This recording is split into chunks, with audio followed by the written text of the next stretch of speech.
पंडित जी गए विवाह पढ़ने। तो पंडित जी बोले मैं तो नहीं जाऊंगा, कर्मनाशा पार करनी है, मैं रेल से आऊंगा। अब रेल से आने में घूम कर आवे तो 2-2.5 घंटे अधिक लगे, और ये नदी पार करती दूसरे गांव में जाना था। समाधान न मिले तो एक पहलवान था युवक, उसने कहा पंडित जी हम आपका धर्म नष्ट नहीं होने दें, आप हमारे कंधे पे बैठे। ठीक है, पहलवान ने पंडित जी को कंधे पर बिठाया और चला। पर भगवान भी कभी कभी ऐसा व्यंग करते हैं, बीच नदी में पहुंचा और उसका ऐसा बैलेंस बिगड़ा, पांव फिसला के पंडित जी को लिए दिए गिरा नदी में।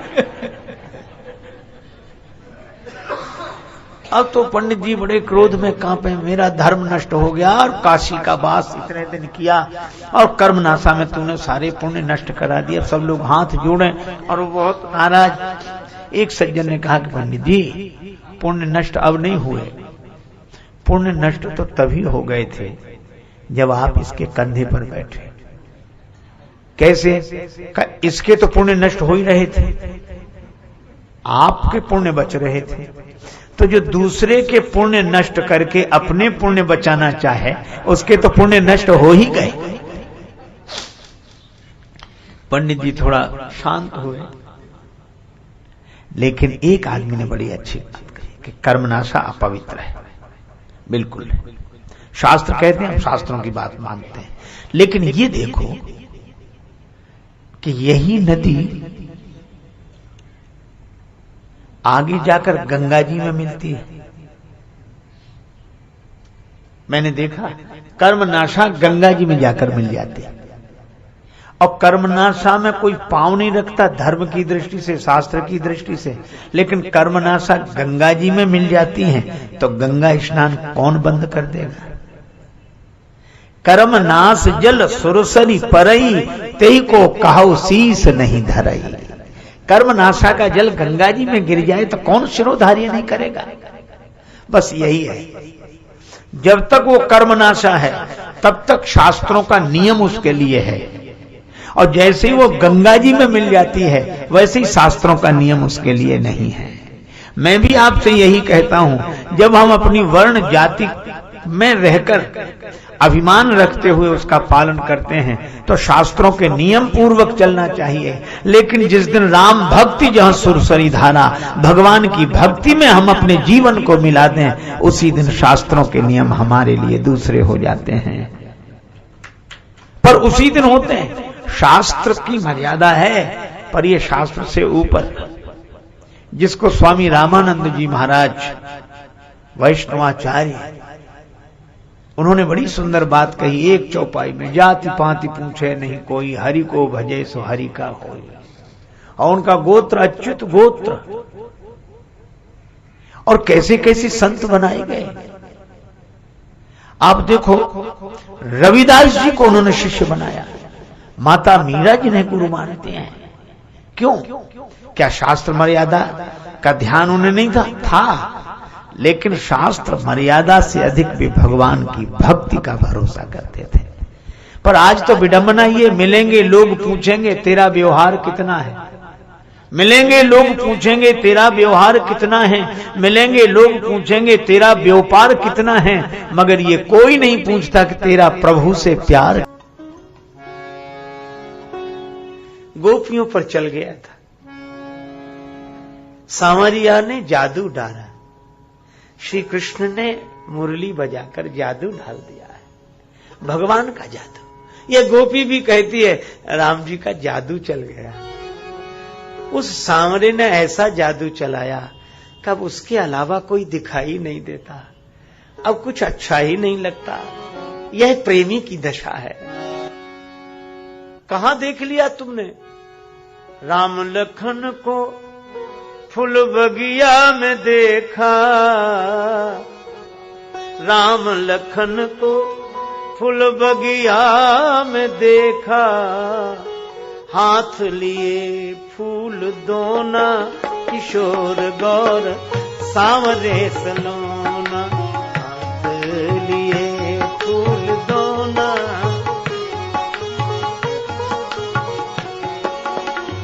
हाथ लिए फूल दोना, किशोर गौर सांवरे सलोना हम पर चला रे दिन।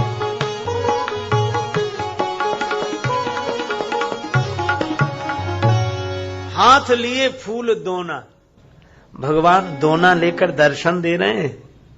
श्री जानकी जी को भी दर्शन दिया, हाथ में फूल दोना लिए हैं। और दोना का अर्थ क्या?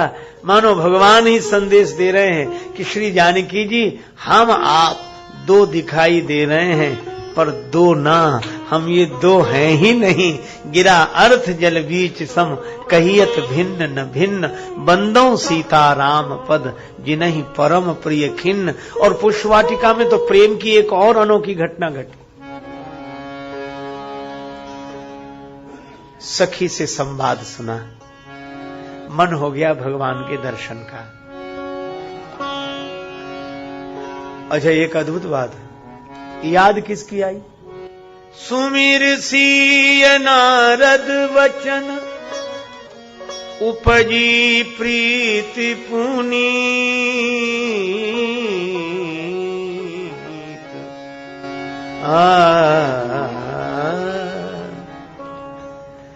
अब याद किसके वचन की आई? नारद जी की। और नारद जी महात्मा है। आहा, परमात्मा के मिलन का क्षण जिस दिन आएगा, उस दिन महात्मा का वचन याद आएगा। और महात्मा के वचन से जब भगवान में प्रीति होती है तो वह पुनीत होती है। सुमिर सिय नारद वचन, उपजी प्रीति पुनीत। तो क्या नई प्रीति है? ना, प्रीति पुरातन लखई न कोई। देखो, एक बात हम आपसे बताएं, हम लोग जब मिले हैं तो नए नए ढंग से मिले हैं। कभी मिले रहे होंगे तो फिर बिछुड़े होंगे, फिर मिले। संबंध ऐसा समझो जैसे किसी नदी में एकत्र हो गए हों तृण वृंद बहते बहते। नदी की धारा में तिनके इकट्ठे होकर मिल जाते हैं, फिर कब बिछुड़ जाएं कोई ठिकाना नहीं। संबंध ऐसे जानो जैसे किसी नदी में एकत्र हो गए हों तृण वृंद बहते बहते। ले लो मजा भजन का जीवन के रहते रहते। ले लो मजा भजन का जीवन के रहते रहते, जीवन के रहते रहते। वरना न कर सका कुछ, वरना न कर सका कुछ, जाओगे कहते कहते।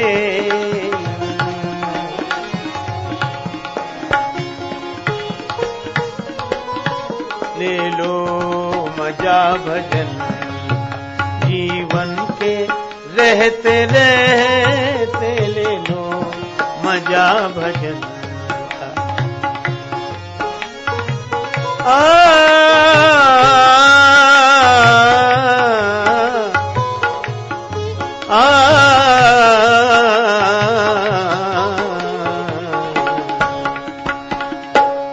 ले लो मजा भजन का।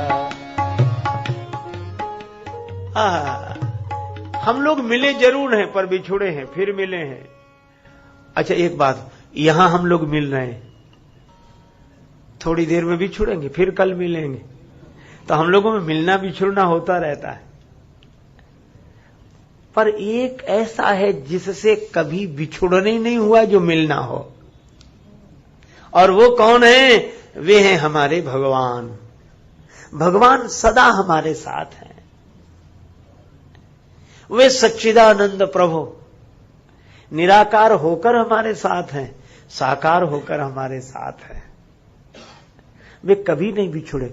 तो देखो, कितना ही कोई प्रेमी हो, कई बार लोग कहते हैं हमारे बड़े पुराने प्रेमी। अच्छा, कितने? 30 साल से हमारा इनका परिचय। मान गए बहुत, 30 साल बहुत बड़ी अवधि होती पुराने। कोई लोग कहते बचपन से हमारे। अच्छा, एक बात आप सोचो, कितना ही पुराना प्रेमी हो, उससे पुरानी से पुरानी प्रीति हो सकती है, लेकिन वह सीमा अवधि ससीम है। पर अगर पूछा जाए कि भगवान से आपका संबंध कब से है? सदा से है। जब से हम हैं तब से भगवान से हमारा संबंध। तो इतना पुराना प्रेमी तो और कोई होगा नहीं।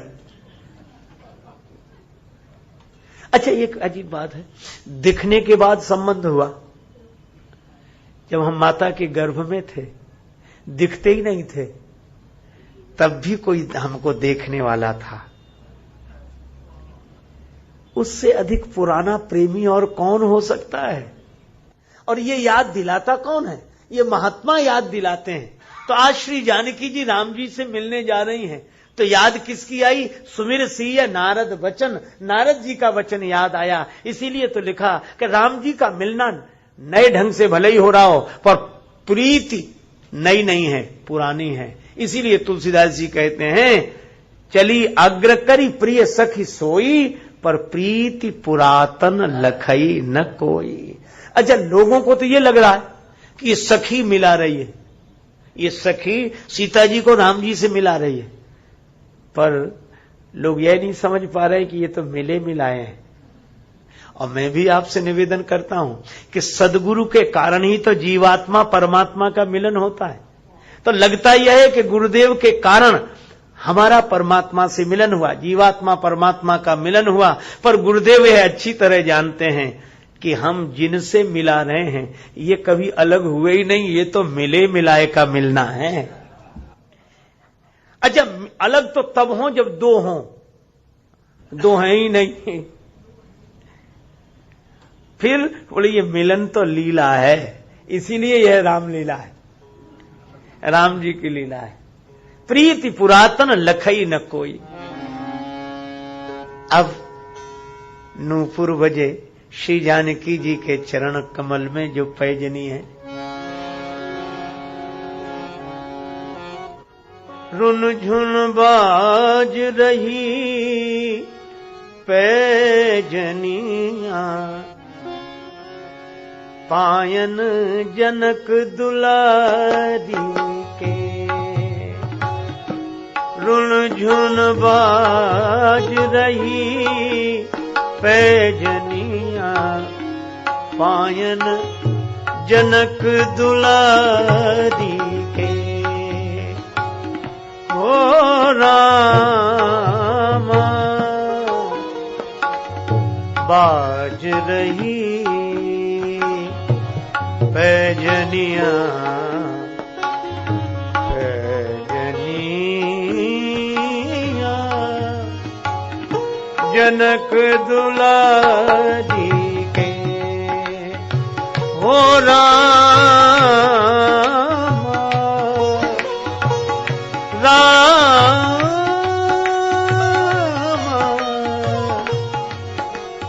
बाज रही पैजनिया, पायन जनक दुलारी के। अच्छा भाई, क्या विशेषता है? क्या विशेषता है? जिसके पांव में पैजनी होगी तो घुंघरू नूपुर तो बजेंगे ही, लेकिन एक बात है, इन नूपुरों की बड़ी महिमा है। जो श्री जानकी जी के चरण कमलों में, इनकी बड़ी महिमा। कैसे? अच्छा, अगर कोई पैजनी पांव में बांधकर इधर से निकले तो लोगों का चित्त उसकी ओर आकर्षित कहां से आवा जाए? कहां से? देखो, जो इंसान का ध्यान अपनी ओर आकर्षित करे, उस नूपुर की उतनी महिमा नहीं है। धन्य है नूपुर तो वे जो इंसान का नहीं, भगवान का ध्यान अपनी ओर आकर्षित कर ले। नूपुर तो वे हैं, सियाजू के नूपुर मोद भरे। देखो, एक बात मैं आपको बताऊं, नूपुरों का भी अपना संगीत है। सब जगह से बाजे बज रहे हैं। तुलसीदास जी महाराज संगीत की विधा से भली भांति परिचित हैं, इसलिए यहां नाद सौंदर्य देखें इस पंक्ति में। कंकन किंकिनी नूपुर धुन कंकन किंकिनी नो, कंकन किंकिनी कंकन किंकिनी कंकन किंकिनी नो। इन दो शब्दों पर ध्यान देना। जैसे कोई चलता है तो ध्वनि होती ना, कंकन किंकिनी कंकन किंकिनी कंकन किंकिनी नो, कंकन किंकिनी कंकन किंकिनी। जैसे कोई चल रहा है,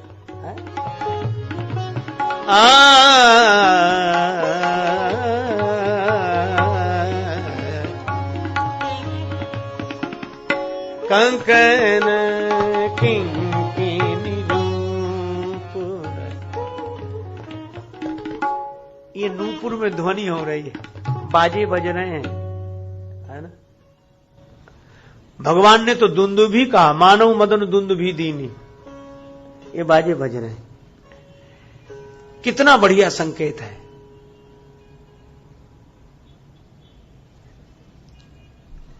श्री रामचरितमानस में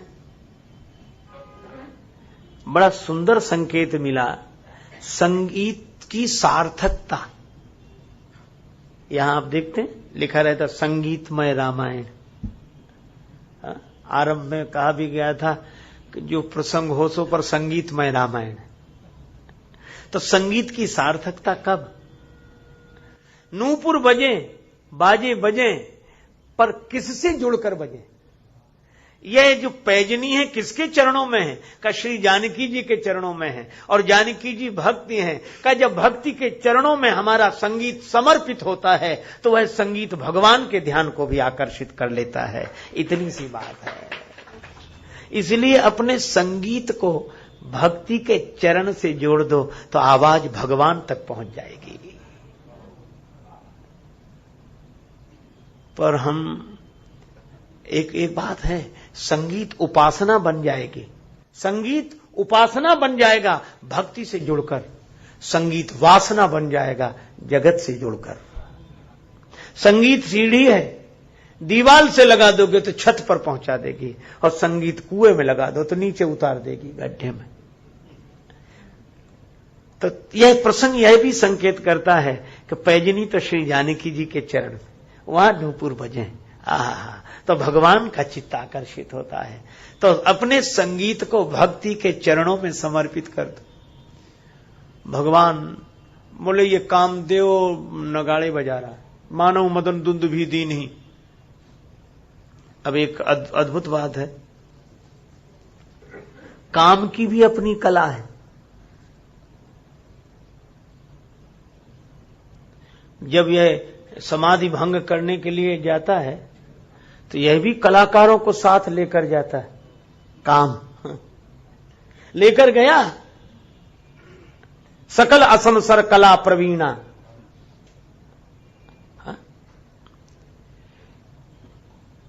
काम जब जब गया तो अपने सहयोगियों को,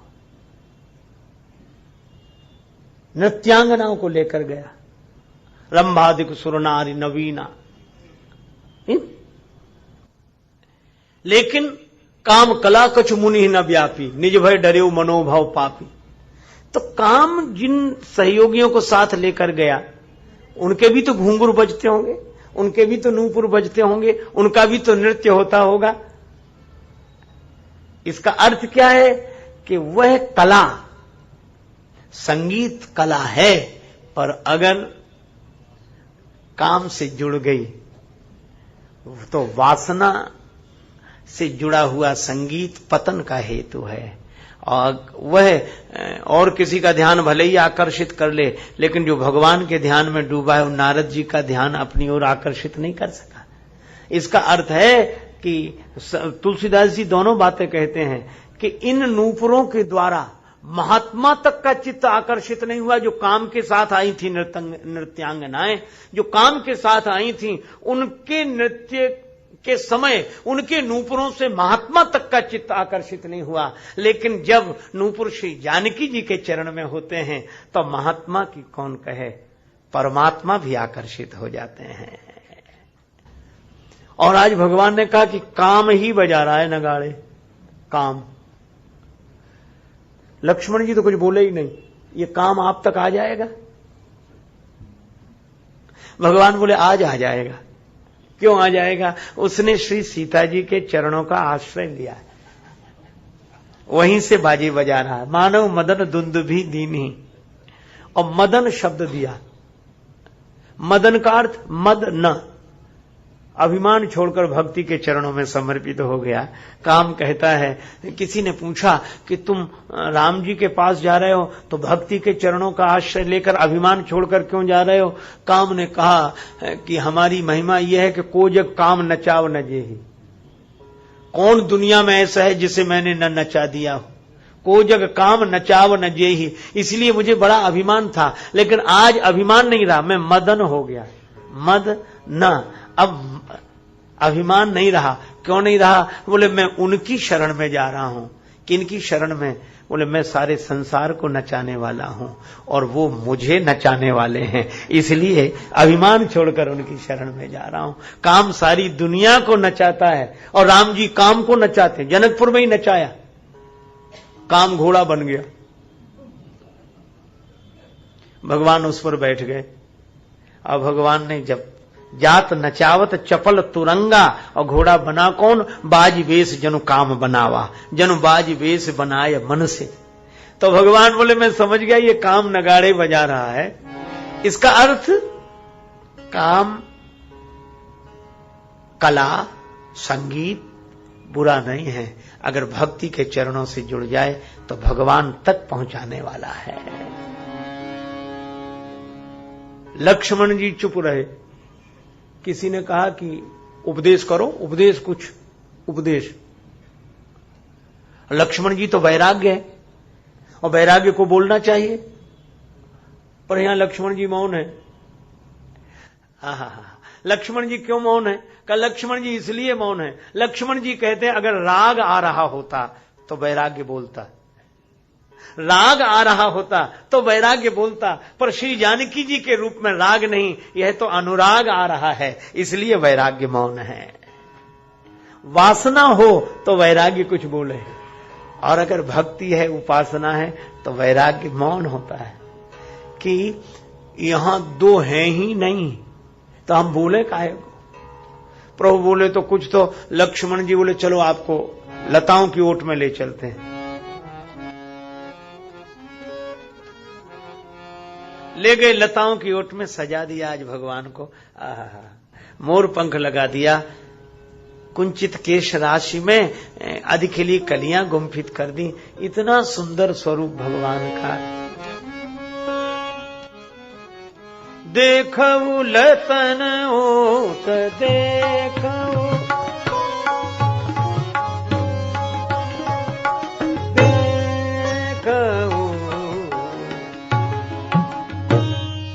सखियों ने कहा कि देखो लताओं की ओट में देखो। मगर लता की ओट में ही भगवान है। ओट घूंघट के पट खोल रे तो हे पीव मिलेंगे। बस जो घूंघट की ओट है उस ओट में ही भगवान है, और यहां लता की ओट है। पर ये घूंघट की ओट लता की ओट में अंतर है। कैसे? लता प्रकृति है, प्रकृति की ओट में ही तो परमात्मा छिपा है, और घूंघट की ओट तो ये अज्ञान का पर्दा, ये हटाने की बात। पर सखियों ने कहा श्री जानकी जी आपका तो पर्दा हट गया, पर वो पर्दे में है, लताओं की ओट में, वहां देखो। और ये किसने बताया? उस सखी ने। सदगुरु संकेत कर रहा है कि देखो लताओं की ओट में देखो। श्री सीता जी ने जो देखा एक अद्भुत घटना घटी। प्रीति पुरातन की पहचान के चित्त की चंचलता सब खोए गई। बिंदु जकी सी थकी सी खड़ी, आंसुआन की धार दृगंचल धोए गई।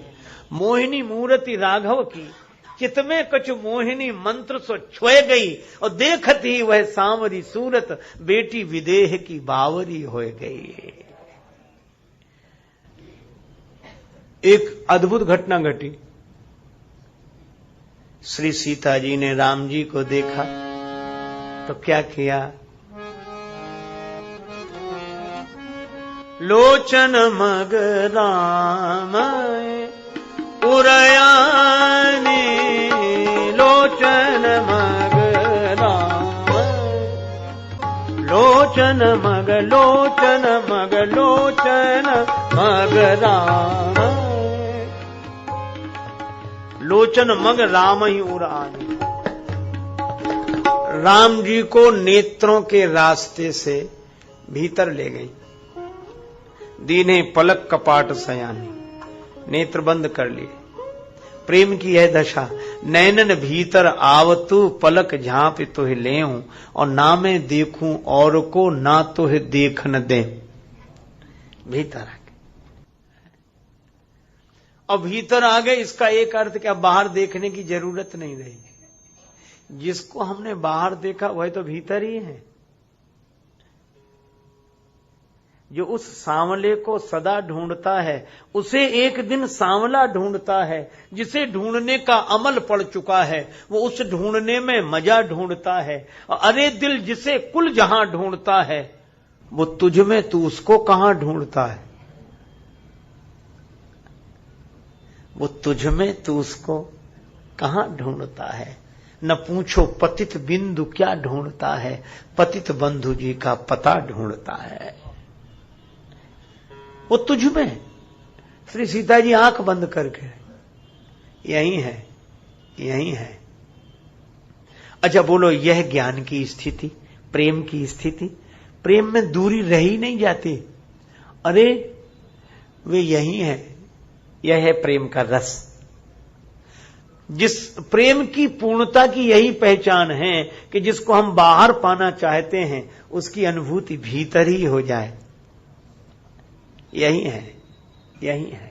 और इसलिए भक्तों ने भी यही कहा है, केवल ज्ञानियों ने ही नहीं। ज्ञानी महापुरुष तो आत्मन्यो वात्मना तुष्टा, वो बाहर वाले से उन्हें मतलब ही नहीं। इसलिए ज्ञानी लोग अपने तरह से बोलते हैं, अलमस्त स्वभाव के होते हैं। और इसलिए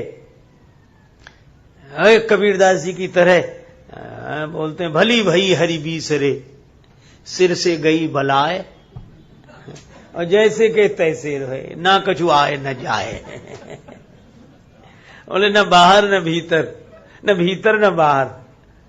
फिर बोले बस जो है सो है कहो तो नहीं, नहीं कहो तो है, और है नहीं के बीच में जो कुछ है सो है। तो आप अपनी बात कहो, परमात्मा भीतर की बाहर। बोले हम तो एक ही बात जानते हैं। क्या? बोले न भीतर की बात कर रहे, न बाहर की कर रहे हैं। फिर न परमात्मा की कर रहे, न आत्मा की कर रहे हैं, न जगत की कर रहे, न जीव की कर रहे हैं। फिर किसकी बात कर रहे हैं? बोले हमें तो एक ही बात लगी, हम ही थे भूले, हम ही में भूले, हमें ढूंढने हम ही चले, हम ही ने खोजा, हम ही ने पाया, हमें मिले तब हम ही मिले।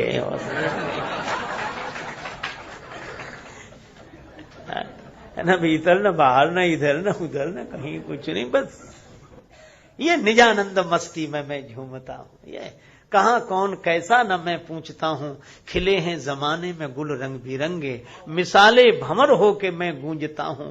गुजिस्ता जमाने में थे कर्म जितने, उन्हें ज्ञान होली में मैं फूंकता हूं। न जीने की इच्छा न मरने की चिंता, कजा से निडर हो के मैं घूमता हूं।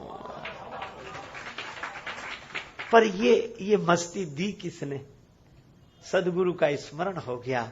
मिली हैं जिनसे ये बेहद निगाहें, मिली हैं जिनसे ये बेहद निगाहें, पकड़ उनके कदमों को मैं चूमता हूं।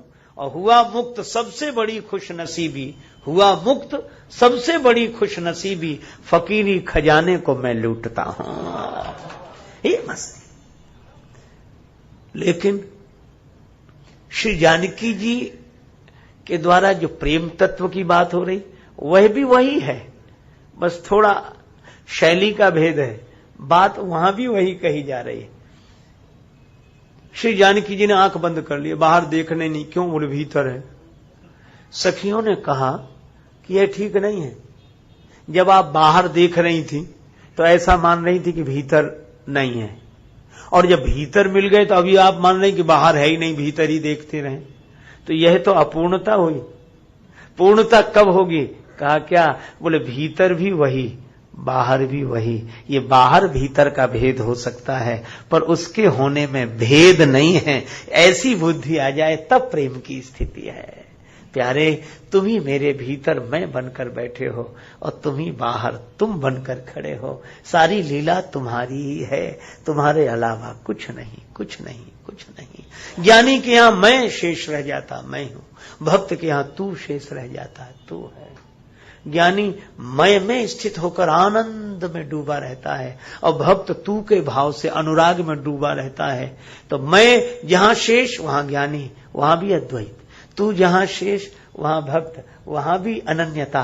और जहां मैं तू होती रहे, वो न ज्ञानी न भक्त, वहां तो मैं तू मच। तो सखियों ने कहा कि उसके लिए यह आग्रह न रखो कि भीतर ही है। अरे निराकार भी वही, साकार भी वही, भीतर भी वही, बाहर भी वही।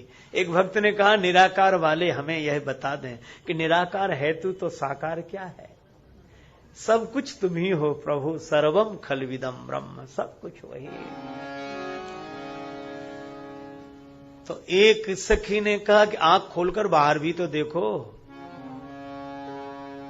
बहुरी गौरी कर ध्यान करे भूप किशोर देखी किन ले।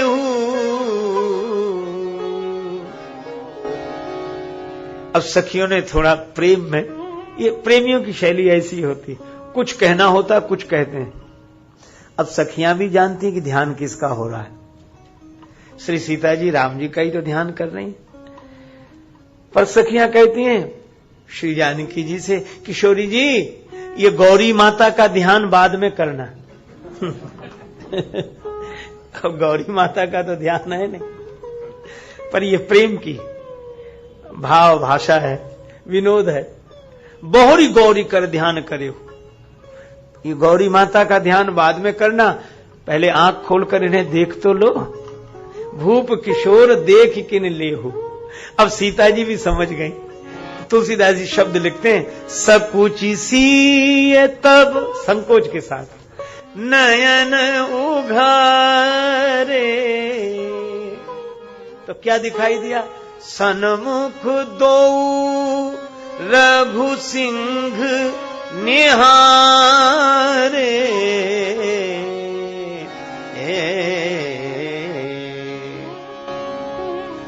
सन्मुख दो रघु सिंह निहारे। जैसी आंख खोली तो सामने राम जी खड़े।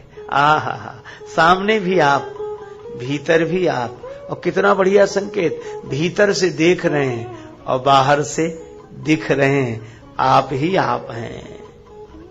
और राम जी श्री सीता जी के भीतर समाये हुए हैं। अच्छा, सीता जी ने तो राम जी को भीतर बिठा लिया, और भगवान ने क्या किया? प्रभु जब जात जानकी जानी। तो आज भगवान चित्रकार हो गए, चित्र बनाने लगे। श्री सीता जी की मूर्ति अपने चित्त में अंकित कर ली, चित्र के रूप में। लेकिन किस स्याही से? परम प्रेममय मृदुमसी कीन्ही। अब यहां भी वही प्रेम तत्व है, प्रेम ही नहीं कहा, परम प्रेम, परम प्रेम। चलो इसका भी अर्थ हम लोग समझ लें, तुलसीदास जी क्या कहना चाहते हैं। देखो, श्री राम जी और भरत जी मिले चित्रकूट में। तो वहां भी प्रेम नहीं, परम प्रेम शब्द है। परम प्रेम पूरन दो भाई, परम प्रेम है। स्थिति कैसी है? मन बुद्धि चित अहमिति बिसराई। मन बुद्धि चित्त अहंकार, ये चारों अंतःकरण से ऊपर उठ गए। अहम इति, यह भी भाव नहीं रहा। यह है परम प्रेम की दशा। दो नहीं रह गए, अहंकार रह ही नहीं गया। यहां भी दो नहीं रह गए। इसलिए भगवान ने श्री सीता जी की मूर्ति चित्र के रूप में अंकित की। स्याही कौन सी?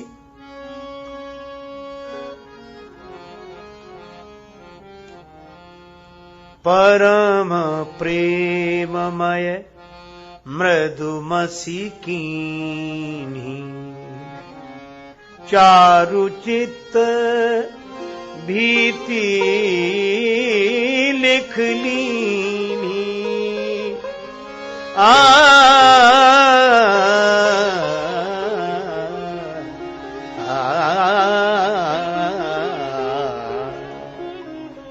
परम प्रेम, प्रेम से ही नहीं।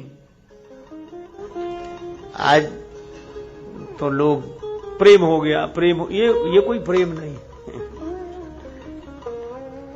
और प्रेमी मालूम कैसे बोलते हैं? आजकल तो बड़ी हंसी लगी, तुम हमें प्राणों से ज्यादा प्रिय हो।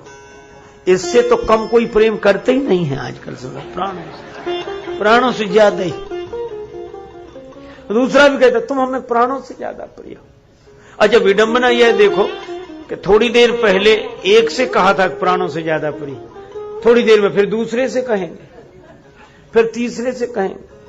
अगर हिसाब लगाएं तो अब तक हम ही लोग जाने कितनों से कह सकेंगे प्राणों से ज्यादा प्रिय हो। एक संत कहते थे ये तो भगवान की बड़ी कृपा है कि प्राण यह सुनकर नाराज नहीं होते। कहीं प्राण नाराज हो जाए कि हमसे ज्यादा प्रिय मिल गए तो इन्हीं को रखो, अब हम जा रहे हैं।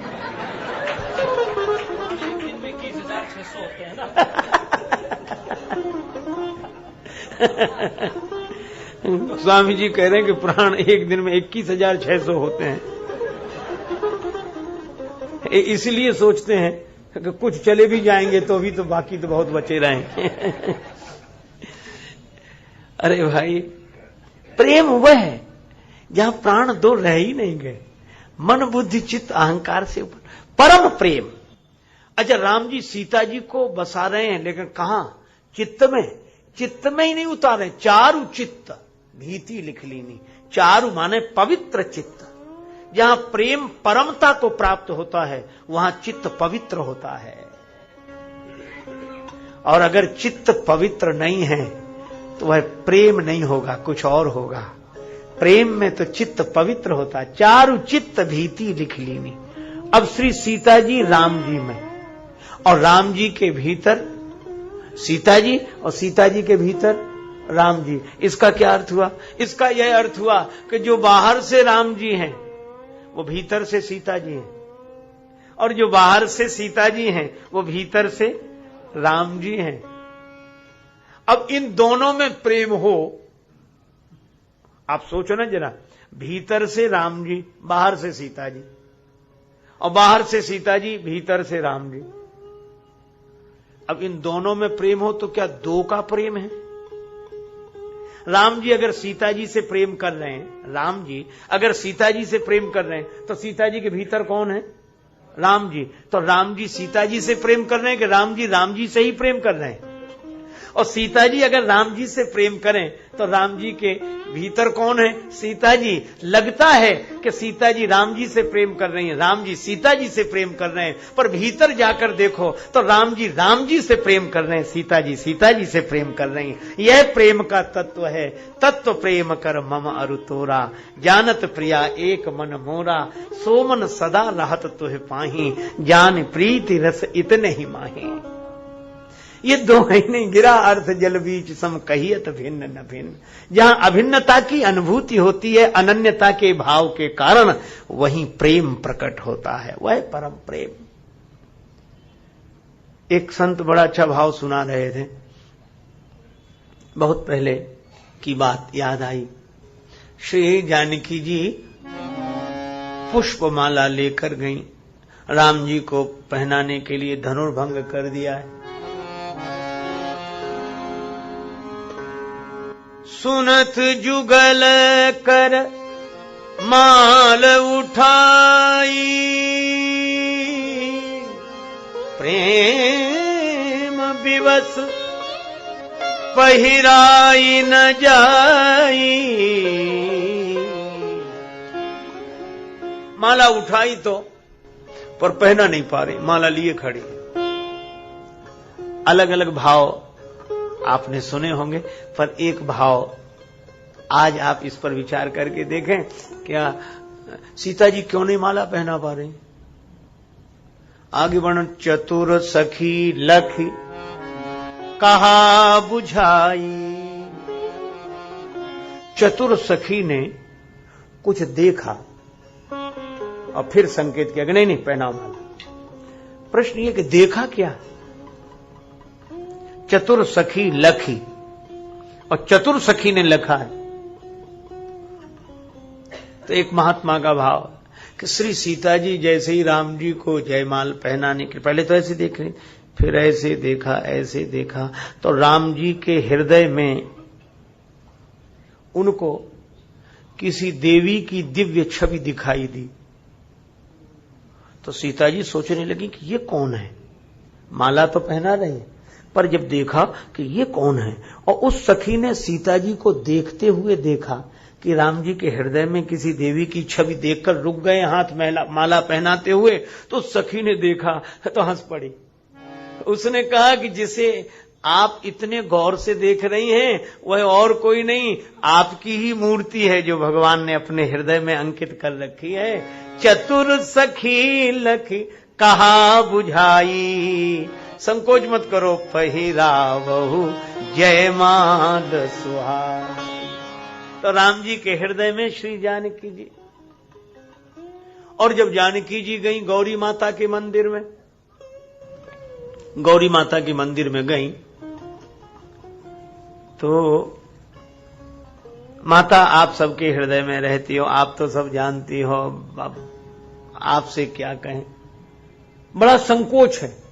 और थोड़ी देर पहले जब प्रार्थना करने गई थी तब कोई संकोच नहीं था, निज अनुरूप सुभग वर मांगा, अपने अनुरूप वर की याचना की थी, और अब बड़ा संकोच। कीने प्रगट न कारण ते ही, क्यों संकोच है? इसलिए मानो श्री सीता माता का भाव है कि तब मैं अकेली आई थी, अब मैं अकेली नहीं, किसी को साथ लेकर आई हूं। किसको? चली राखी उर श्यामल मूरति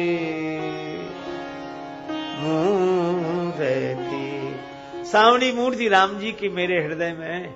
और इसीलिए जब गौरी माता ने आशीर्वाद दिया तो खसी माल मूर्ति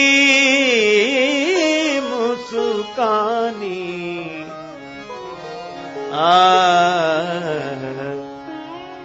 मूर्ति मुस्कानी, गौरी जी की मूर्ति ना। चले राखे उर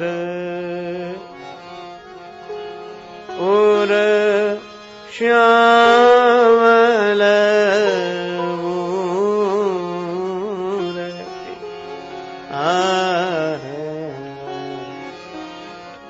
राम जी की मूर्ति मुस्कुराई। इसका अर्थ क्या है कि राम जी में सीता जी और सीता जी में राम जी। यहां इसीलिए ये सीता राम जी एक दूसरे को प्रेम नहीं करते, ये दो दिखाई देते हैं, पर सीता जी को, राम जी को, ये दो रहे ही नहीं। एक बात कह के चर्चा को विराम। अशोक वाटिका में बैठी हुई सीता माता थोड़ी उदास हुई। त्रिजटा ने पूछा क्या बात है? सीता जी बोली, आज मुझे बैठे बैठे अपने पिता के यहाँ जनकपुर की याद आ गई।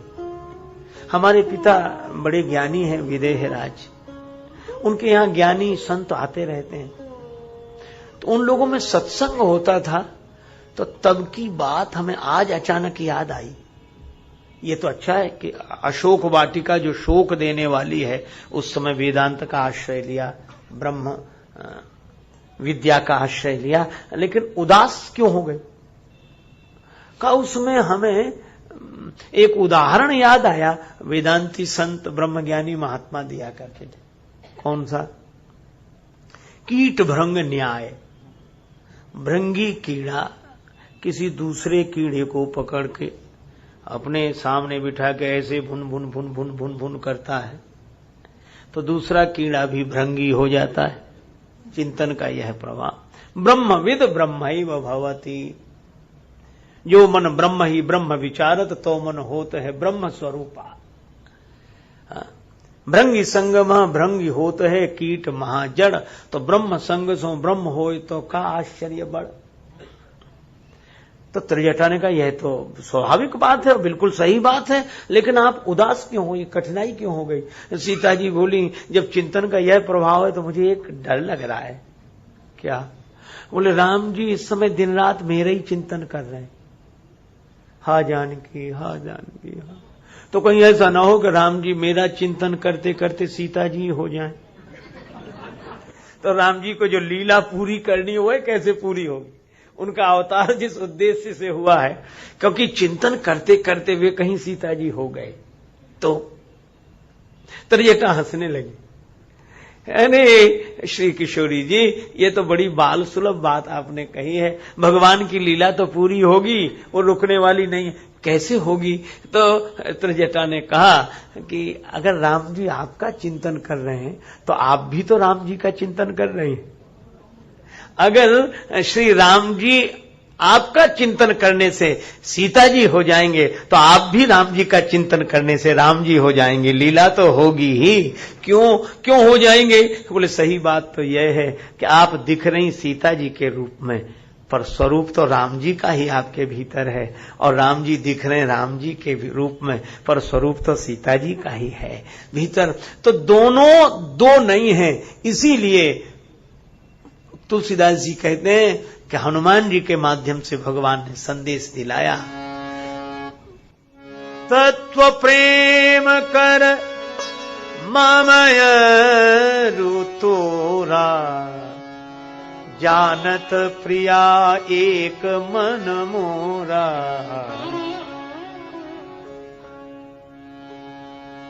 सो मन सदा रहत तो ही पाई,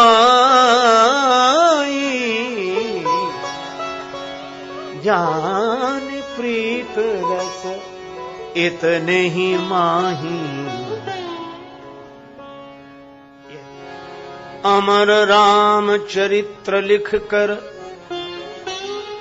अमरता निज काव्य को दी, निज गुणों की सुयस मणिका अमर माला में पिरो दी। विश्व यह जब तक रहेगा और जब तक एक प्राणी है, अमर मानस तुम्हारी भी अमर तब तक कहानी। अमर कृति को पढ़ बनेंगे अमर हरि के दास। धन्य तुमको है धन्य तुलसीदास। श्री तुलसीदास जी महाराज की जय। श्री तुलसीदास जी महाराज प्रेम तत्व की महिमा का वर्णन करते हैं। भगवान श्री राम को केवल प्रेम प्रिय है।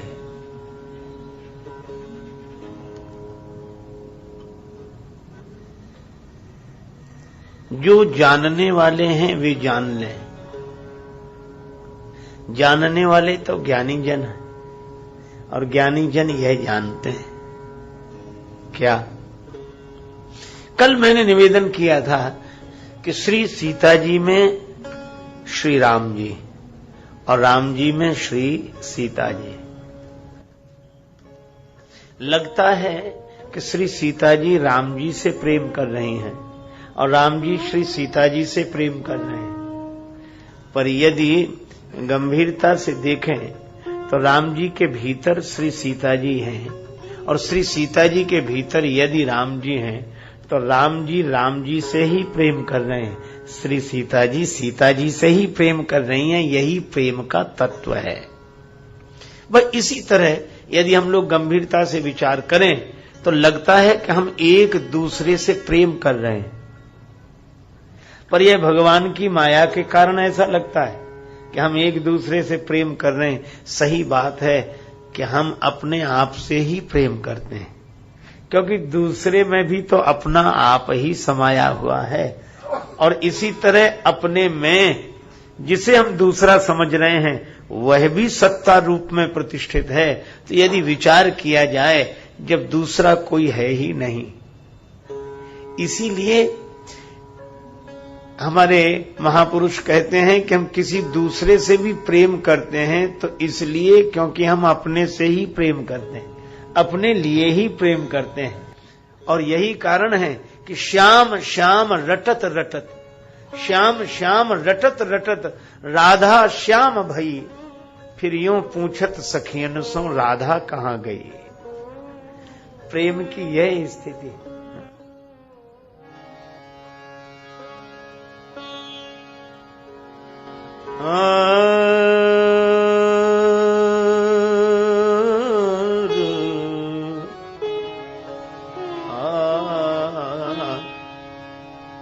जोई जोई तान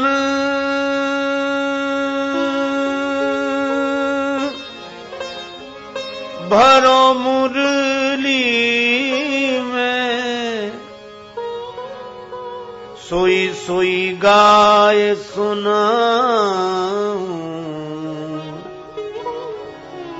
श्याम तोरी मुरली ने कब जाऊं, श्याम तोरी मुरली ने कब जाऊं, तोरी मुरली ने कब जाऊं, श्याम तोरी मुरली ने कब जाऊं।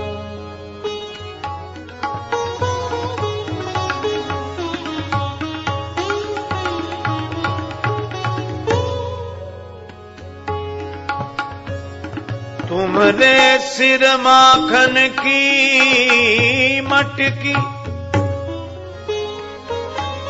मैं मिली ग्वाल लुटाऊं,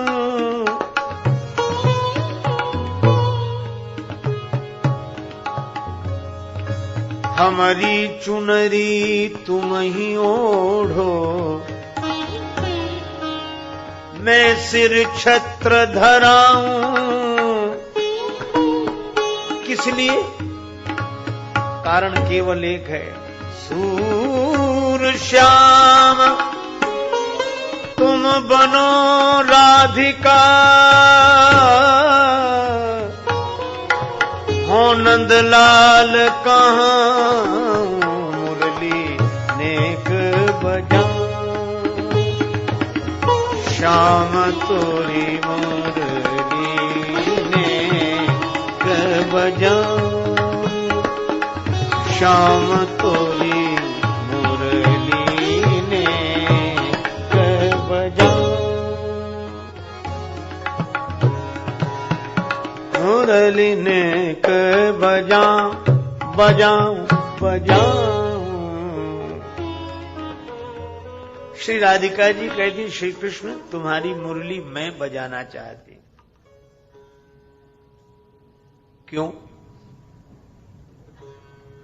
क्यों बजाना चाहती हो? श्री राधिका जी बोली, यमुना के कूल कदम्ब मूल ठाड़ी है के, लालन तिहारे गात लागी सुख पाई हो। बांसुरी बजाए तुम ब्रज बस कीन हो, अब तोह बस करीवे को बांसुरी बजाई हो। बांसुरी बजाकर तुमने ब्रज को बस में कर लिया, हम बांसुरी बजाकर तुम्हें बस में करेंगे। देखो, श्री कृष्ण श्री राधा, श्री राधा श्री कृष्ण, श्री सीता श्री राम, श्री राम श्री सीता जी। ये दो दिखते हैं पर दो हैं नहीं। कैसे? श्री तुलसीदास जी कहते हैं, गिरा अर्थ जल बीच सम, कहियत भिन्न न भिन्न, बंदौ सीता राम पद जिनहि परम प्रिय खिन्न। अच्छा, एक अद्भुत घटना है। अब प्रेम की बात देखो। श्री सीताराम जी की प्रीति पुरातन है। पुरातन का अर्थ नई जान पहचान नहीं है, पुराना संबंध है। और श्री तुलसीदास जी कहते हैं कि तुलसी तोसों राम सो, कछु नई न जान पहचान। तुलसीदास, तुमसे और राम जी से कोई नई जान पहचान नहीं है, मिले मिलाए हैं। जीव और ब्रह्म तो मिले मिलाए हैं, ये अलग हैं ही नहीं। नित्य नूतन परम पुरातन, ये दो हैं ही नहीं। अच्छा, जब ये दो नहीं हैं, इसीलिए इनका जो प्रेम है वह भी दो का दिखाई देता है, पर ये दो हैं ही नहीं। यह तो तत्व एक ही है और प्रेम दो रूपों में दिखाई दे रहा है। और प्रेम की दशा में भी जो उस अद्वैत तत्व को जान लेता है वही तो प्रेम तत्व है। पर ये जो दो नहीं है, इन दो को अलग कौन किए है? धनुष। धनुष टूटे तो ये मिले। अब यह बड़ी विचित्र बात है। धनुष टूटने से कौन मिलेंगे? बोले वे जो कभी अलग नहीं हुए। धनुष टूटने से कौन मिलेंगे? का जो मिले मिलाए हैं। तो धनुष को क्या कहा गया मानस की भाषा में? नृप सब नखत करहीं उजियारी, तारी न सकहीं चाप तम भारी। धनुष क्या है? चाप तम। धनुष है अंधकार। अंधकार माने अज्ञान। धनुष के कारण ये अलग अलग लग रहे हैं। श्री सीताराम जी अलग अलग लग रहे हैं। संकेत बड़ा सुंदर है। अज्ञान के कारण ही ये जीवात्मा परमात्मा अलग अलग लग रहे हैं, ये धनुष। पर ये अज्ञान मिटता नहीं है। किसके बिना नहीं मिटता? बिनु रवि रात न जाए, बिना सूर्य के नहीं मिटता। और सूर्य क्या है? वंदो गुरुपद कंज कृपा सिंधु नर रूप हर, महामोहतम पुंज जासु वचन रवि कर निकर।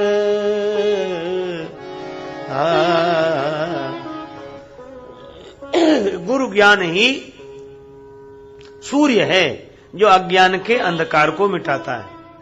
तो जहां गुरु वहां ज्ञान, एक ही साथ तो रहेंगे। और इसीलिए रामचरितमानस में देखें, ये धनुष टूटा किससे? भगवान राम से, और किसी से नहीं टूटा और किसी से हिला भी नहीं। इसका अर्थ क्या है? कि अज्ञान की निवृत्ति तो ज्ञान के द्वारा ही होगी और कोई उपाय नहीं।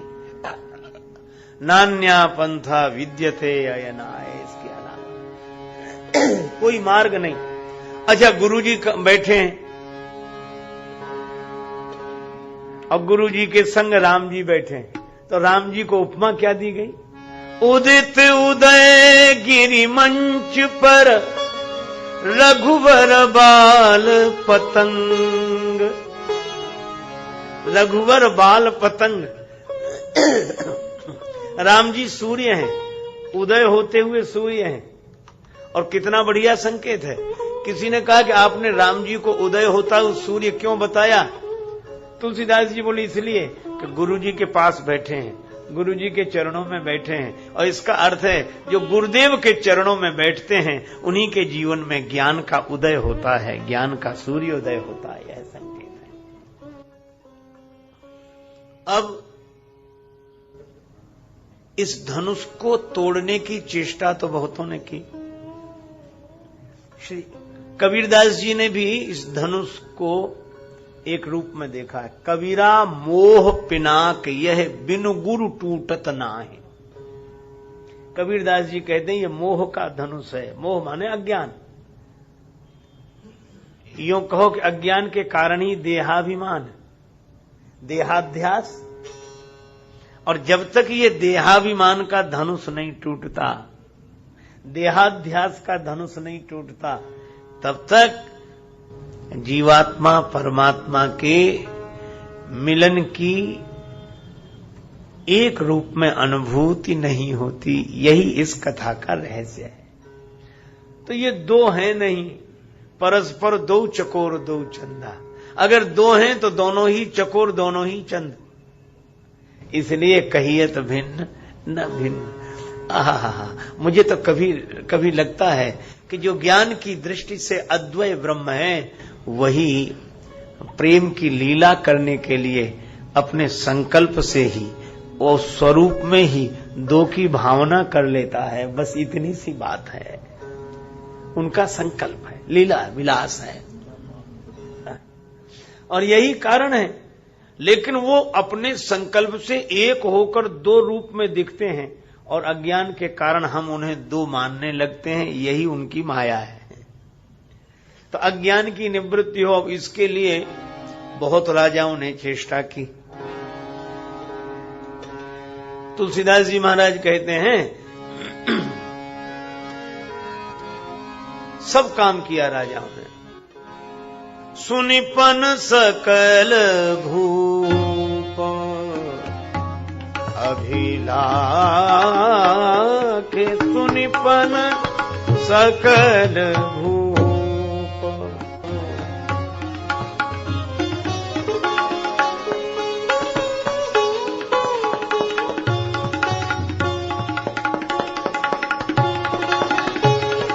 सुनिपन सकल भूप। देखो, बलवान तो यह राजा भी हैं, भटमानी बड़े बलवान हैं, पर एक संकेत बड़ा सार्थक दिया श्री तुलसीदास जी ने। बलवान तो हैं, पर ये अपने बल का प्रयोग किस तरह करते हैं? अतिशय मन माखे। ये मनमुखी हैं, मन से अभिमान कर रखा है, मन से मान रखा है। और इसका अर्थ है कि जो मनमुखी ढंग से अपनी शक्ति का उपयोग करते हैं उनके अज्ञान की निवृत्ति नहीं होती। जो अपनी शक्ति का उपयोग गुरुमुखी ढंग से करते हैं उनके अज्ञान की निवृत्ति होती है। तो ये राजा सब हैं मनमुखी, और राम जी अकेले हैं गुरुमुखी। इसीलिए वंदे गुरु परंपराम। गुरु महिमा इसीलिए है। संकल्पवान सदगुरु की कृपा से उद्भूत ज्ञान के द्वारा ही अज्ञान की निवृत्ति होती है। इन राजाओं ने बड़ी चेष्टा की। ये तरह तरह के साधन हैं, ये धनुष को नहीं हिला सके। अच्छा, कितनी बढ़िया बात है। ये जितने भी साधन हैं मैं को नहीं मिटा पाते। जैसे आप पुण्य करें, दान करें, धर्म करें, तपस्या करें, तो भी मैं तो बना ही रहेगा। मैं पुण्यात्मा हूं, मैं दानी हूं, मैं तपस्वी हूं। ये इस रूप में तो बना ही रहता है। आहा, जब ज्ञान हो जाता है तब यह लगता है मैं न दानी हूं, न पुण्यात्मा हूं, न पापी हूं। फिर चिदानंद रूपा शिवोहम शिवोहम, मैं वही हूं। तो मैं को कोई साधन नहीं मिटा पाता। देखो मैं भी दो हैं रामचरितमानस में। एक मैं के लिए कहा कि ये मैं ब्रह्म है, अहम ब्रह्मास्मि, और दूसरी ओर यह कहा गया मैं और मोर तोर तय माया, ये मैं माया है। हालांकि जब जब लोग माया की बात करते तो मैं पर ध्यान ही नहीं जाता, मेरों पर ही ध्यान जाता है। हमने सब छोड़ दिया, सब। हमने कहा क्या छोड़ दिया? बोले मेरा तेरा क्या, माया है सब। अरे हमने कहा ये मेरा ही माया नहीं है, मैं ही माया है। मेरा तो छोड़ देंगे और मैं बना रहेगा तो जहां जाएगा वहां मेरा बना लेगा। मैं तो एक दिन मैं सोच रहा था कि एक और तो मैं को सत्य कहा जा रहा है, ब्रह्म कहा जा रहा है, दूसरी ओर मैं को माया कहा जा रहा है। तो ये दो तरह की बात हो गई, पर ये बिल्कुल दो तरह की बात नहीं है। इसको एक उदाहरण से हम लोग समझें तो बात स्पष्ट हो जाएगी। आप ऐसे सोचें जैसे रात्रि में आप स्वप्न देखते हैं और सपने में अपने को ही देखते हैं। किसी आदमी ने आज तक शायद ऐसा सपना न देखा हो जिस सपने में उसने अपने को न देखा हो। सपने में सबसे पहले अपने को देखते हैं, फिर अपनों को देखते हैं। अच्छा, अब एक बात सोचना, आप देख रहे हैं सपना और सपने में आप दिख रहे हैं, तो आप देख भी रहे हैं और आप दिख भी रहे हैं। अच्छा, तो अब यह विचार करें कि ये दो आप हैं कि नहीं? एक देखने वाले आप हैं, एक दिखने वाले आप हैं। तो आपके मैं के दो रूप हो गए। मैं देख रहा था सपना और सपने में मैंने मुझको देखा, तो दो हो गए, एक दिखने वाला और एक देखने वाला।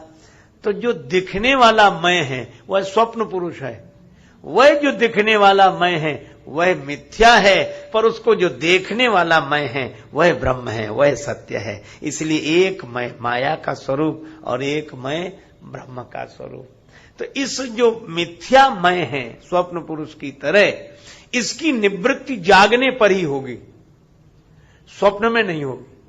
और जागने का अर्थ है गुरुदेव की कृपा से ज्ञान पाकर जो जाग गए हैं उनके इस मिथ्या मैं की निवृत्ति स्वप्न पुरुष की तरह हो जाती है, यह संकेत है। तो ये धनुष रखा है, बड़े बड़े राजाओं ने चेष्टा की, बड़ी बड़ी साधनाएं भी इस देहाध्यास देहाभिमान के मैं को नहीं मिटा पाती हैं। यही इस कथा का संकेत है। जब किसी से धनुष नहीं हिला तब गुरुजी बोले, राम उठहु राम भंजहु भव चापा, मेटहु तात जनक परितापा।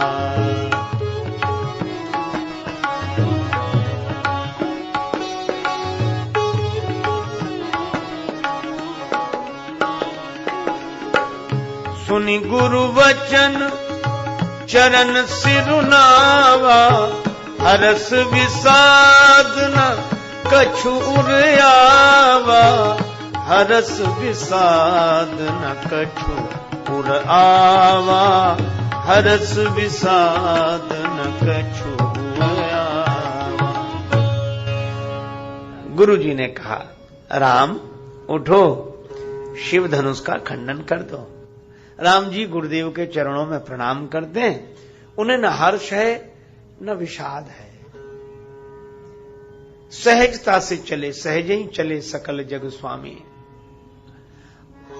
अब राम जी तो चले धनुष तोड़ने, और कितनी बढ़िया बात, जिसका न अपना हर्ष हो न अपना विषाद हो, उसका तो अपना अहम गुरुदेव के चरणों में समर्पित है।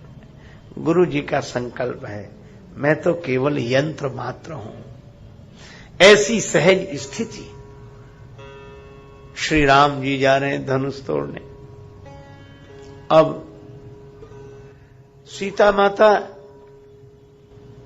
सभी से प्रार्थना कर रही, यह भक्ति का भाव है ना? प्रेम का भाव है। श्री सीता जी राम जी को पाना चाहती हैं। अच्छा, एक बात मैं आपको बताऊं, भक्ति में बुद्धि बाधक है और ज्ञान में ये हृदय बाधक है। ज्ञान में विचार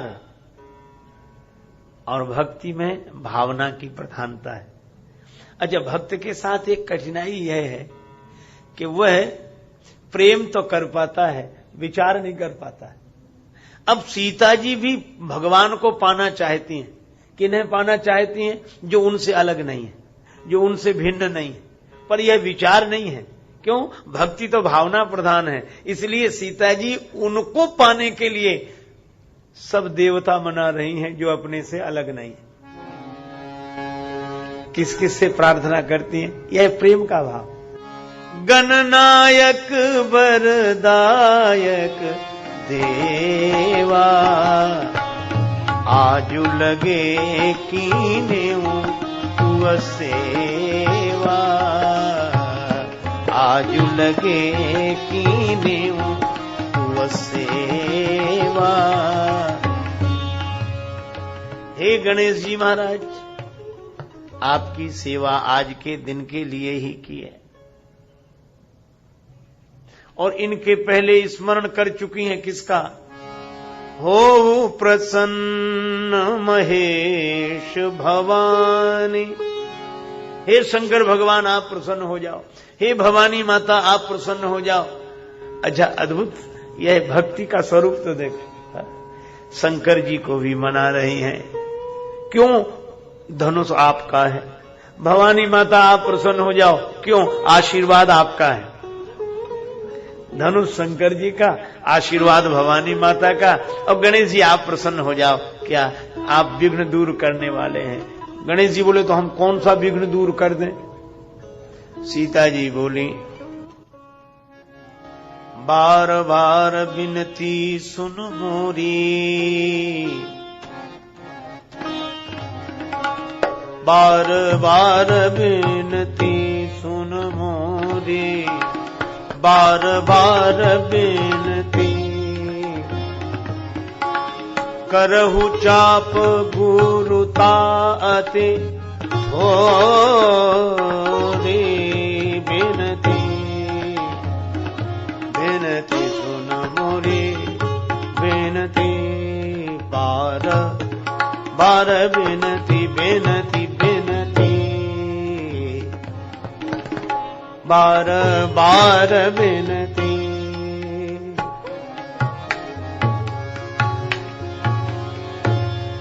बार बार विनती, बार बार विनती, बार बार विनती, बार बार मेरी विनती सुनो, बार बार। अच्छा, क्या करें? इस धनुष का वजन कम कर दो।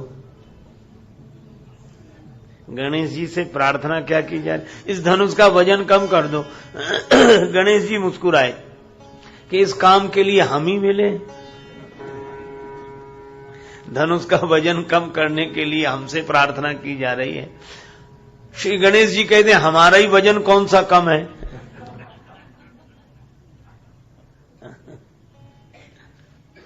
क्योंकि देवताओं में सबसे स्थूल काय गणेश जी दिखते हैं, तुंदिल है, स्थूल काय है, और उनसे कहा जाए कि वजन कम कर दो धनुष का। गणेश जी मुस्कुराए तो सीता मैया बोली कि आप कितने भी स्थूल काय रहें पर वजन कम करने की कला में कुशल हैं। कैसे? कि अगर वजन कम करने की कला में प्रवीण न होते तो आपके वाहन का क्या हाल होता है। जितने स्थूल दिख रहे हैं अगर उसी तरह वजन होता तो चूहे की क्या दशा होती। इसका अर्थ है कि आप वजन वाले दिखते तो हैं पर इतने हल्के होकर बैठते हैं कि चूहा भी आपको लेकर घूमता रहता है। कितना बढ़िया संकेत है। हमारे यहां गणेश जी प्रथम पूज्य हैं, बड़े हैं। क्यों बड़े? इनमें बड़प्पन है। किस अर्थ में बड़प्पन है? कि ये हैं तो बहुत बड़े, लेकिन चूहा भी इनका वजन उठा लेता है। हमारे यहां बड़े होने की यही पहचान है कि छोटे से छोटा भी जिसका वजन उठा ले वही बड़ा है। ऐसा बड़ा होना किस काम का? बड़े बड़े जिनका वजन न उठा पाए। कहते अरे बड़े बड़े, उनका बड़े, तो वो बड़े तो हैं, पर बड़प्पन तो गणेश जी में दिखाई देता है कि छोटे से छोटा भी जिनका वजन उठा ले। अच्छा भाई तुम ही ले चलो, कोई बात नहीं। अच्छा एक और अद्भुत बात है, गणेश जी विवेक के रूप हैं, अभिमान तो है ही नहीं।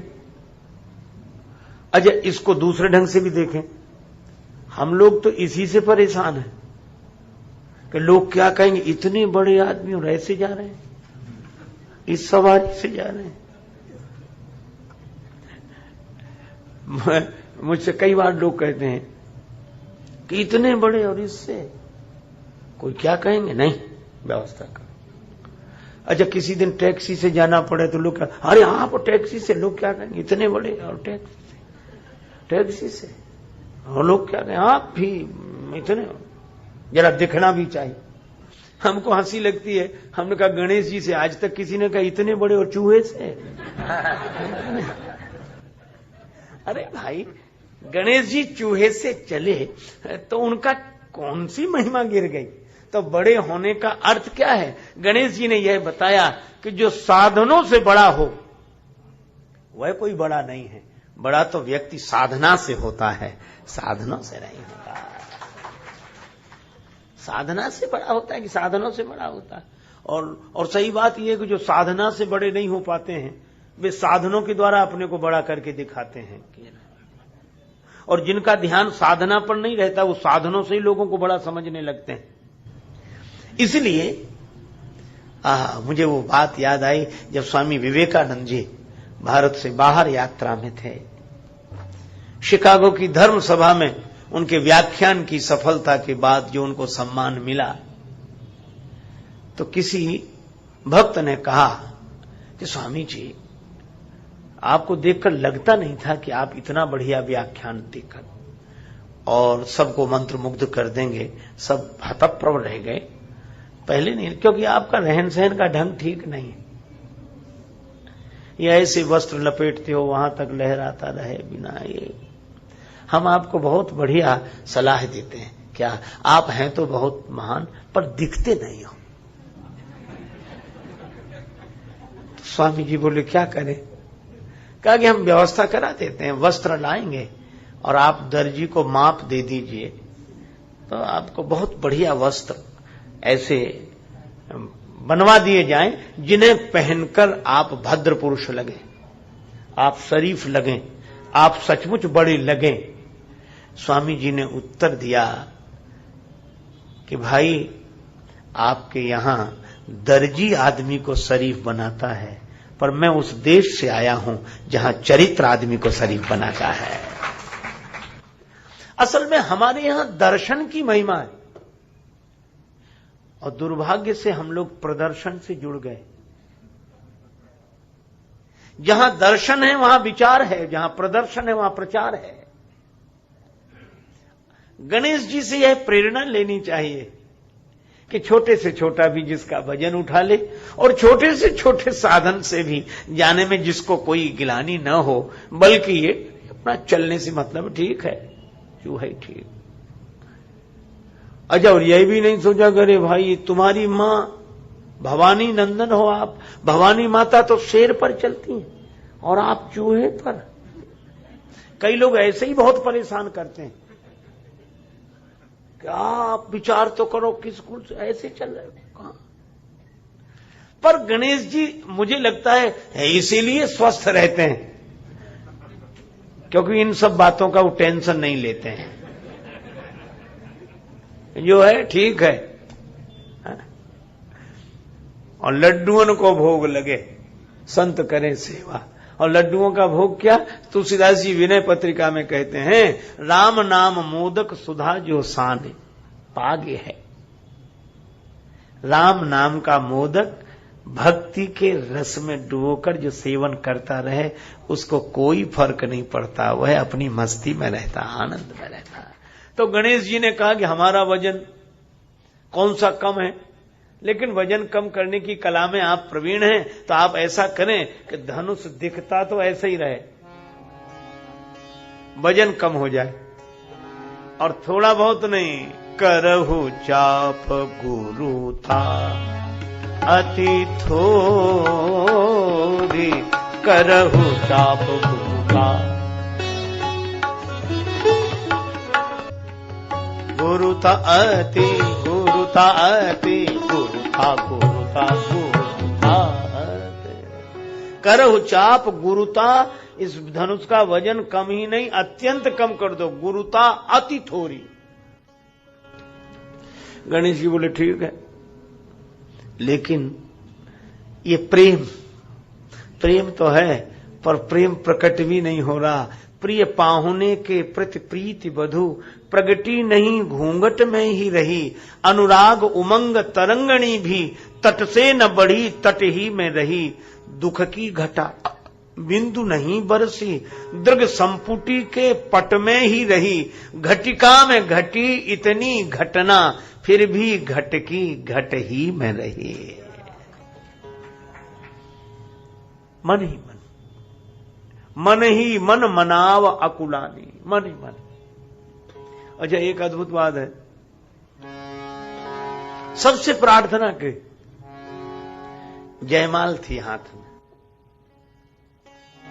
फूलन की माला हाथ फूली डोले, आली साथ उझकी झरोखा झांकी नंदनी जनक की, फूलन की माला हाथ फूले, देख के पिया की शोभा,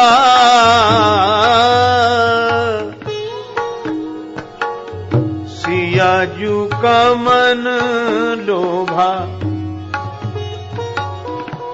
एक टक रह गई जैसे पूतरी कनक की, फूलन की माला हाथ फूले, कुंवर है किशोर गात, कहे को पिता से बात, छाड़ दो प्रतिज्ञा तात धनुष तोरण की, फूलन के माला हाथ फूले। माला लिए हैं हाथ में श्री जानकी जी, इनसे धनुष टूटेगा क्या? पिताजी धनुष तोड़ने की प्रतिज्ञा तोड़ देते तो अच्छा था। एक टक रह गई जैसे पूतरी कनक की, स्वर्ण प्रतिमा के समान श्री जानकी जी खड़ी रह गईं। कण कण में तुझको ढूंढा, तेरा पता नहीं है, तेरा पता मिला तो अब मेरा पता नहीं है। ऐसी स्थिति माला लिए खड़ी है। अब याद आया, अरे इन्हीं को तो पाना है। अच्छा किन्हें पाना है? उन्हीं को जो यही है।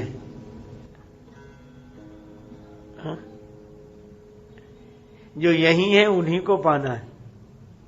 शिकायत किस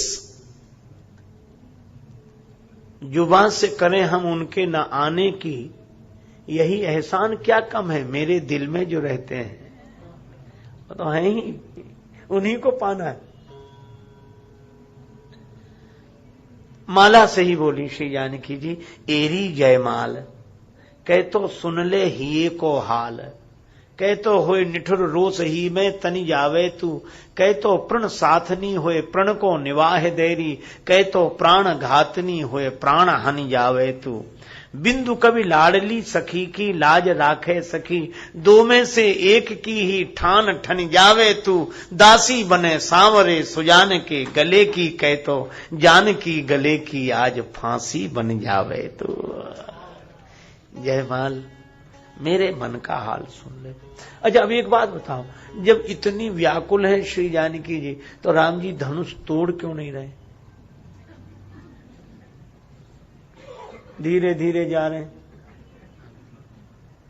अच्छा जान रहे हैं, देखी विपुल विकल वैदेही। आहा, श्री तुलसीदास जी कहते हैं कि इसका एक ही कारण है। क्या? राम जी कहते हैं कि धनुष तो टूटे पर उसके पहले श्री जानकी जी का भ्रम टूट जाए। तो भक्त भी भ्रम में, हाँ भाव में तो रहते हैं, पर भ्रम यह है कि जिन्हें हम पाना चाहते हैं वो हमसे भिन्न है। तो भगवान ने कहा कि जरा और व्याकुलता बढ़े, और ये व्याकुलता बढ़ी और होते होते कहां पहुंची? अब धनुष से कहा, धनुष तुम ही सुन लो। अब मोहि शंभु चाप गति तोरी, अब मोहि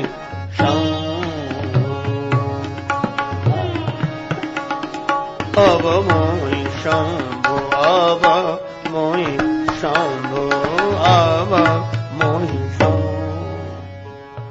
हे शिव जी के धनुष, अब मुझे तुम्हारा भरोसा है। धनुष ने कहा कि मैं क्या करूं? बोले हल्के हो जाओ। धनुष बोला भरी सभा में हल्का हो जाओ। अच्छा सभा में तो कोई ये सिद्ध नहीं करेगा कि हम हल्के हैं, बल्कि सभा में तो हल्के लोग भी भारी होकर बैठते हैं। और धनुष कह श्री जानकी जी करी हल्के हो जाओ, भरी सभा में सबके बीच में यह सिद्ध करें कि हम हल्के हैं। देखो श्री जानकी माता ने कहा कि धनुष सबकी तरफ मत देखो, भगवान की तरफ देखो। राम जी दिख रहे हैं? हाँ दिख रहे हैं। किधर आ रहे हैं? हमारे पास। क्यों आ रहे हैं? धनुष बोला हमारा वजन उठाने के लिए। जिसका वजन उठाने के लिए स्वयं भगवान चलकर पास आ रहे हों, वह भी चिंता के बोझ से हल्का नहीं होगा, तो फिर और कौन हल्का होगा? इसलिए हल्के हो जाओ, राम जी को देखकर, भगवान को देखकर निश्चिंत हो जाओ।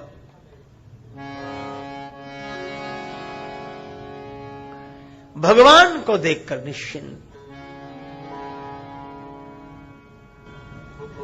यदि नाथ का नाम दया निधि है तो दया भी करेंगे कभी न कभी। भगवान आ रहे हैं। और ये इशारा किसका है? श्री सीता जी का। ये भक्ति यही तो कहती है कि और किसी को देखकर निश्चिंत मत हो जाओ, और किसी को अपनी व्यथा मत सुनाओ, अपने को हल्का सिद्ध मत करो, पर भगवान को देखकर हल्के हो जाओ कि अब कोई डर नहीं, अब कोई परवाह नहीं, अब कोई चिंता नहीं। जिस मालिक ने जन्म दिया है अन्न वस्त्र भी देवेगा, जिस मालिक ने जन्म दिया है अन्न वस्त्र भी देवेगा, सिर ढकने को छत देवेगा, खबर हमारी लेवेगा।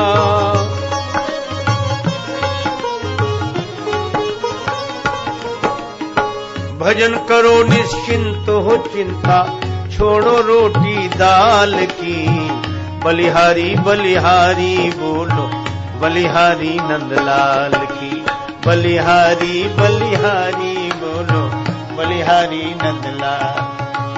चिंता करे बलाए हमारी इस माया जंजाल की, बलिहारी बलिहारी बोलो, बलिहारी नंदलाल की।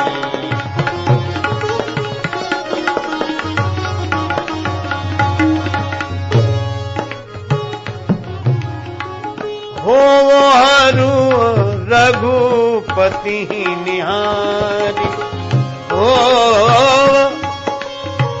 हरु रघुपति निहारी, रघुपति निहारी, रघुपति निहारी।